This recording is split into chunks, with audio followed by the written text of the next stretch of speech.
McLaren has always known how to make radically fast cars. From the first 12C in 2011 to the fearsome P1, it knows how to make wheels spin quickly.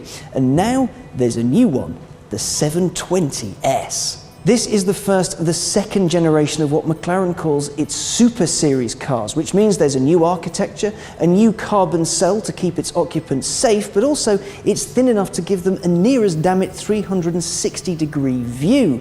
It's got a lower engine for a lower centre of gravity, a new infotainment system, and, as you can clearly see, a pretty awesome new design language. Now, before we get to the performance stuff, we spoke to Rob Melville, McLaren's chief designer, who's going to tell us a little bit more about the car. We've created an award-winning design identity, but we knew with this project the time was perfect to really create a new chapter in the evolution and development of our design language. And we've done that by being incredibly bold and brave in all the decisions we've taken, and ultimately that's led to what I believe is an incredibly creative and innovative car sat beside me.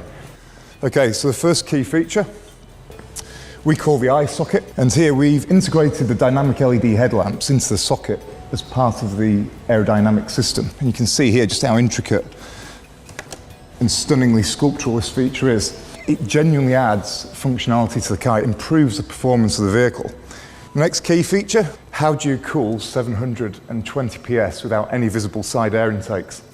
Our answer was to unpeel the car. So we've effectively created two skins to the door, and this allows us to separate the high energy air that flows over the front shoulder down into the side radiator, very deep, from the turbulent lower body side air that comes off the front wheel. And you also realise we've created this very beautiful door design, and this allows us to take the turbulent air and tuck it into the body side. Now the doors, stunning dihedral doors, as you'd expect, but we've taken the door design up and over into the roof. This really creates a very large opening, incredibly easy to step in and out of the car. And what's more, we've designed the doors so they open 15 centimetres closer to the body. So tight parking space is no longer a problem. And then as we move around to the rear, probably one of my favourite views of the car, it looks so incredibly wide, extremely exotic with these really broad shoulders. And you have this fantastic teardrop cabin that comes down between all these shrink-wrap body panels to this full-width, fully integrated rear wing and air brake. You have the ultra-slim LED light blades across the rear, which really accentuate the width. The twin centrally mounted exhausts, which add this, I think, real